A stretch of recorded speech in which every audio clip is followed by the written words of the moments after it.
much as well. Uh, Now, shifting focus, I'm now being joined by our newsmaker of the day.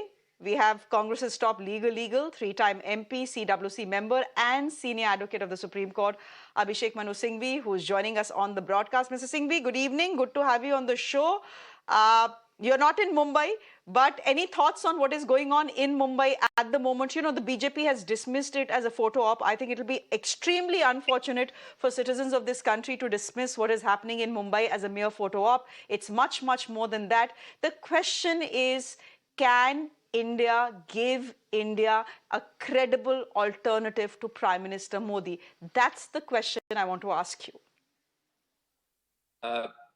Thank you, Shreya, for a very generous introduction. Yes, I was in Mumbai yesterday, but let me tell you, this initiative has got the government flustered, completely not having a clue what to say, what to do. And let me tell you that the true question is not quite what you put. The true question is how to get down to the nitty-gritty of getting one contestant per constituency. This equation of Prime Minister X versus Prime Minister Y is a contrived equation, deliberately being suggested by Mr. Modi because he's in power and he has an I, me, myself, larger than life personality. The real thing they're scared of, in fact, I would say they're terrified of, is that there is progress even to the extent of 500 seats or 450 seats, ideally 550 seats, where you have one contestant per constituency.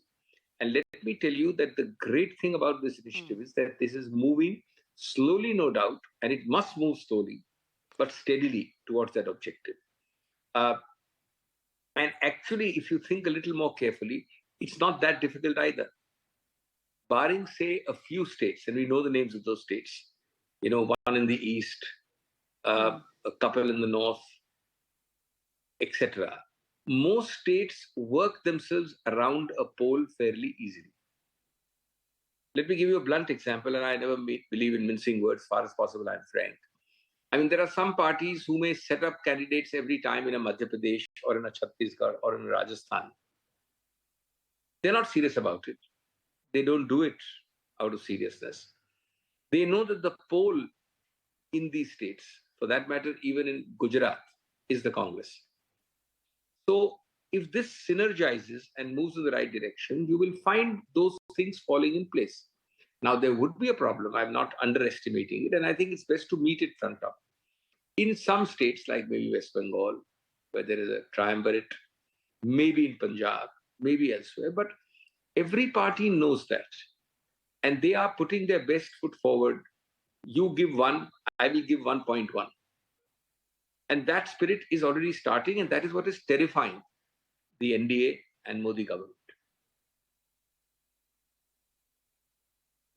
Mr. Singhvi, you say don't reduce this entire exercise to what the BJP wants you to reduce it to, which is Prime Minister Modi versus who? That's not the question to ask at this point of time. But Mr. Singhvi, that is a question that eventually the India bloc will have to answer. Now, you can very well argue this is a democratic style of functioning. These are not presidential elections of America. There are multiple faces the opposition has, etc., etc. But the fact is, Mr. Singhvi, this is a prime minister who has a very high approval rating. Almost 80%, according to the Pew research that has just come out. You will eventually have to tell this country who the prime ministerial candidate from the opposition camp is going to be. It's a question you will have to answer. Yeah, I don't agree. Let me just try and give you an alternative paradigm. I know it sounds great, it sounds good, but you like it or not, let's assume Mr. Modi, and I'm assuming, I'm not accepting. Mr. Modi gets a 90% approval rating in India from the voters. And let's assume the BJP gets 220 seats. What do you do with the 90% voting share? It's just completely befuddling the issue for people who don't apply their mind. That actually can happen. An individual can have a very high rating. But rightly or wrongly, he gets nowhere. He gets a zilch if his party gets 220, 230, even 240 seats. Conversely, I want to ask this question. There have been earlier elections successfully fought. Why is it necessary for I.N.D.I.A, if at all? I'm not saying they will not. I'm not saying they cannot. I'm not saying they should not. But why at all is it a necessary condition precedent that they must declare a prime minister candidate? Tomorrow, take the converse question. You are a part, Mr. Shreya Dhoundial is a part of the India. You get only 2 seats. But you yourself are very, very popular. Your rating is 90%. You, as a human being, Shreya Dhoundial, can you become a prime minister in an India government? Because in that India government, you have only 2 seats. Why not let your seat outcome after the election determine whether you'll be prime minister or I'll be prime minister? What is wrong in that? Yes, it is entirely possible that some parties will do exceedingly well. Suppose there is a party which does unexpectedly, exceedingly well. I'm just giving an example, please don't take me literally. Let us say a South Indian party gets by far the largest. Well, I mean, I don't think it's easy, unless they themselves say, to deny them a prime ministerial post if they do that well. So I think this is the model. If you put, there is nothing sacrosanct. Why did you choose a parliamentary form of government? It's Mr. Modi who wants every day to make it presidential form of government. Within his party, there is nobody, I, me, myself. In the cabinet, there is nobody, I, me, myself. My approval ratings, please ask what are BJP approval ratings. There you are fragile, you are declining. It may not be the same, but always my approval ratings. So I think this is where you need to realign the equation. I am not saying that this India may or may not declare a prime minister candidate, but I think it's completely unnecessary to talk about it, to treat it as a vital omission which will scare away the electorate. Let me also tell you the majority of elections post the 90s, early 90s, have been held not necessarily with declared prime ministerial faces in many, many cases. Okay. Mr. Singhvi, then I have exactly a minute left on the show. Can I ask you what you make of the government's rather sudden announcement of calling a special session of Parliament in September? Any views, any thoughts on that? Very quickly, I think it'll take more than a minute, so I'll be very quick. First, on the process, second, on the substance. The process is very typically Modi government, very typically Modi style. Do a over dramatic thing, don't give details, announce a session.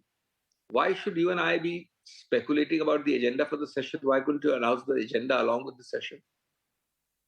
Keep people in dark, do by stealth, bring a surprise, minimize opportunity, minimize notice period, and do things in an over dramatized manner, as if it's a state secret. That's the process. On the contrary, we should not do it. If you're announcing a 5-day session, announce the agenda also. And today, have very well organized leaks, official leaks to the media. So you and I talk in Chinese whispers and try to find out the topic. One topic is synchronized polls, the other is UCC, the third is women's reservation, and we keep on speculating, and the whole country is in flux while the Modi government is enjoying itself. Now the substance. Never ever give the nitty-gritties and details, because God and the devil lie in the details. Don't say, do you have the constitutional majority to pass a synchronized poll amendment?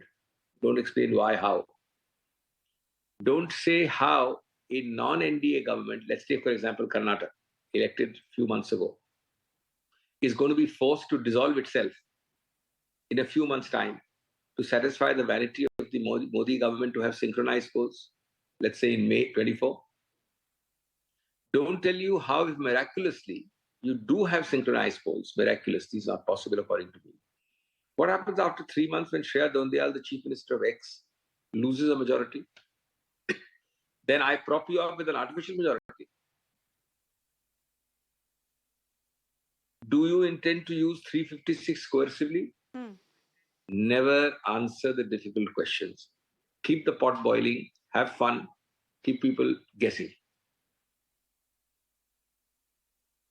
All right. Mr. Singhvi, we'll leave it there for the moment. Thank you very much. Always good and fun and entertaining also to chat with you and informative. Thank you so much. Thank you. Good night. Good night to all our viewers as well. Nivedana is joining you at the top of 9 with all the day's top stories. Do stay with us.